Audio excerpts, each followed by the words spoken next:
made that discovery not far from where I'm standing. This is a truck stop right here off exit 49. As you can see, the wooded area behind me as a truck is driving by, that is where they said near this exit where they made that discovery. Well, authorities say that they believe the body found is their suspect. Kentucky State Police say that the Letcher County Sheriff, Sean Steins, shot and killed the Letcher County District Judge, Kevin Mullins. Well, now this evening, multiple agencies are surrounding the courthouse here in Whitesburg as this happened inside the judge's chambers. Someone claiming to be Dominion called him asking for money.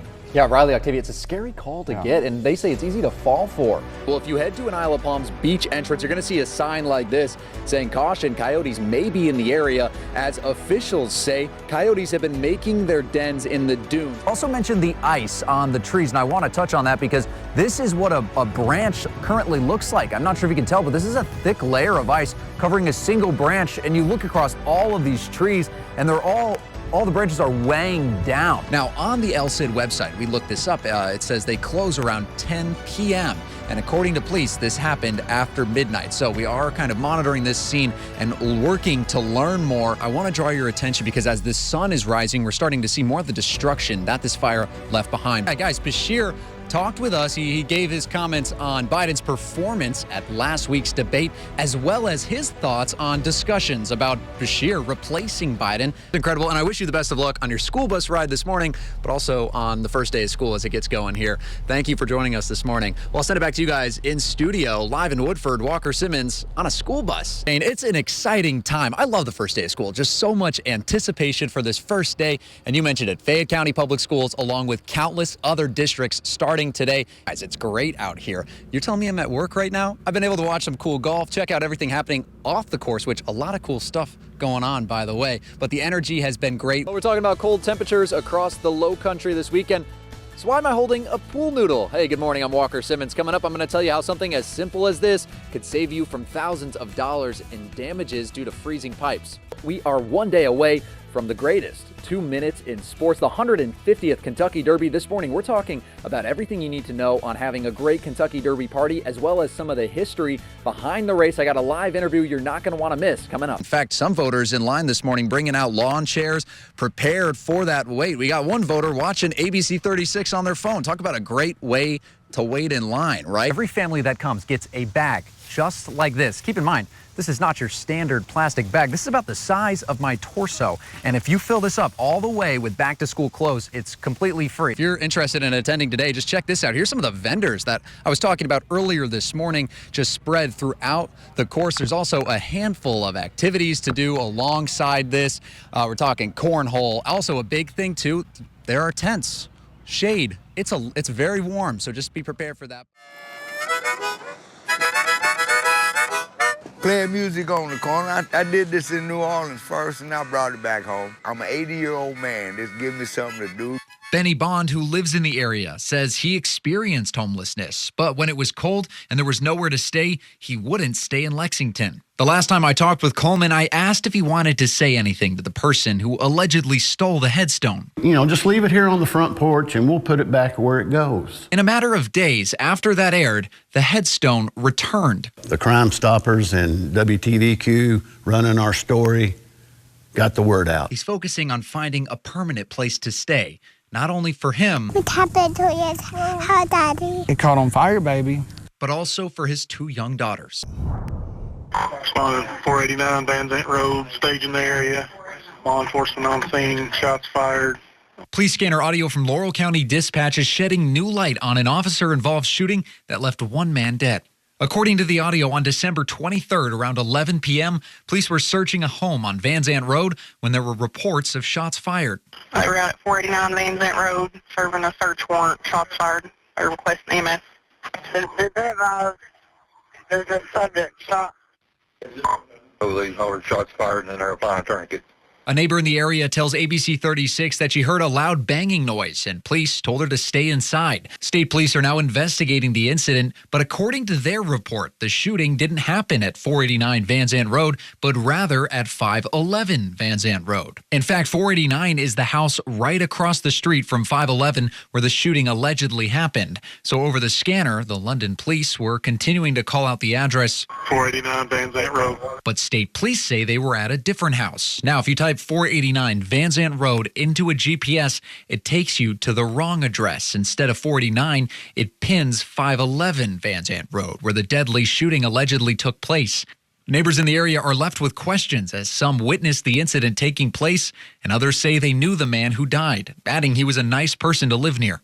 In London, Walker Simmons, ABC 36 News Now. Bruises and a broken arm. It's what a child at Arlington Elementary is left with after his parents claim their child has been allegedly bullied for months. I've been fighting this, going backwards and forward from work just to go and pick my son up because he's getting bullied at the school. Dawes says it started with bruises and occasional calls from the school. At one point, he says he didn't feel safe sending his child to class. I said, no, I'm not sending my kid back to school because he's been bullied because they've been taking his lunch, lunch and everything.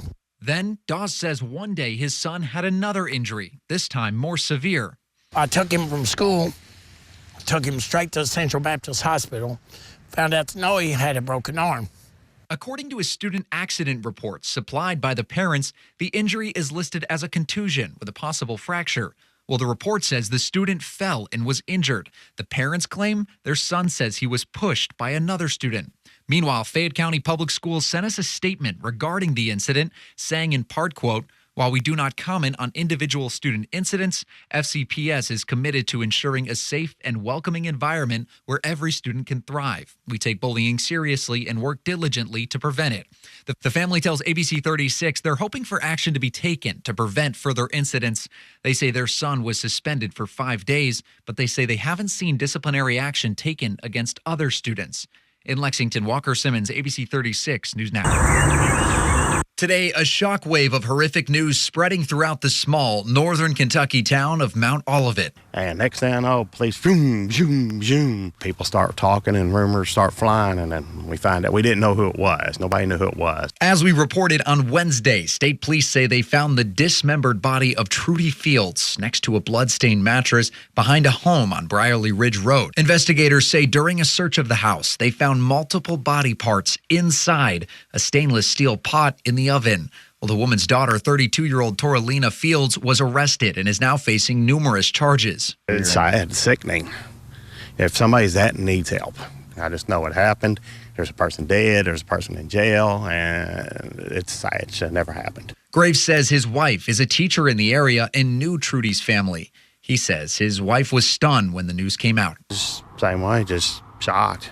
Can't believe it all happened. I mean, she knew the family, and they were good to her, and she knew them. I mean, it's not somebody you see every day. We saw them because it was out the road, but like you said, you don't have nothing here, a gas station, a dollar store, so you bump into somebody somewhere. Meanwhile, a resident who lives near the home where it happened says the people who lived at the house were good neighbors. Graves says while it's a small town, most everyone is neighborly. This is one of those towns where if you need help, we'll help you. I mean, we're all friendly, we get along. It's like small town community. This kind of stuff don't need to happen anywhere from Mount Olivet to New York, California, Florida. Toralina Fields is scheduled for an arraignment on October 14th. In Mount Olivet, Walker Simmons, ABC 36 News Now. Well, it's a miraculous story of how one man's son overcame the odds after a serious car accident. Now, years after the incident, the family is telling their story. I still get emotional after all these years.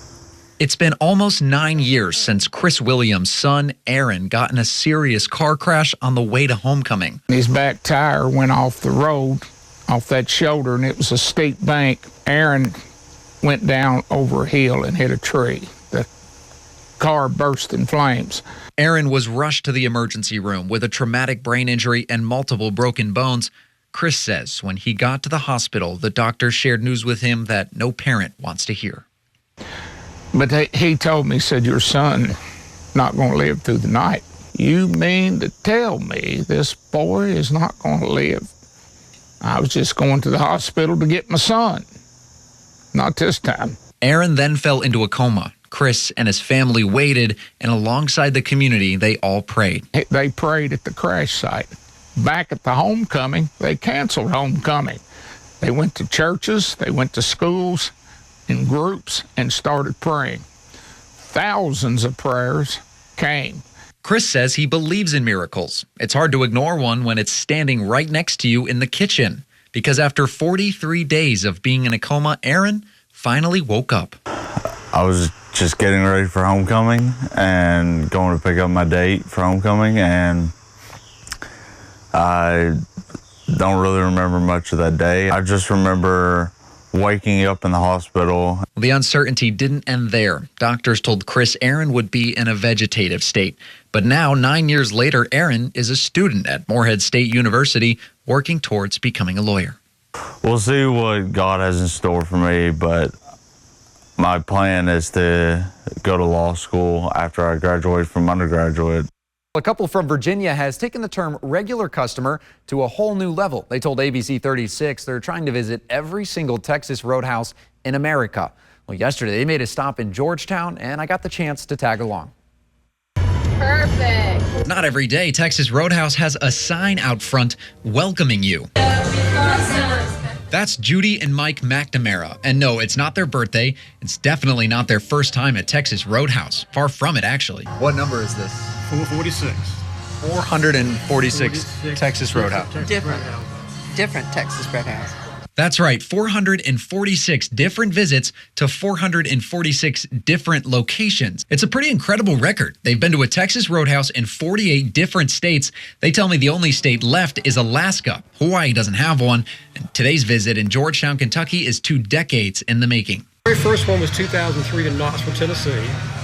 When she retired at the end of 2017, we'd been to 37. So not an impressive score at that point. We went to 72 in 2020. Wow. Last year was 79. This year's going to be over 80. So after their very first visit, what made them want to go 445 more times? I guess the food was good. Back in those days, the peanut holes were all over the floor. We've enjoyed it, and now it's comforting. The McNamaras get to do this together, all 446 meals sitting next to each other. And their Texas Roadhouse record isn't their only impressive milestone. We're going to have to slow down soon enough because of our age, but not right now.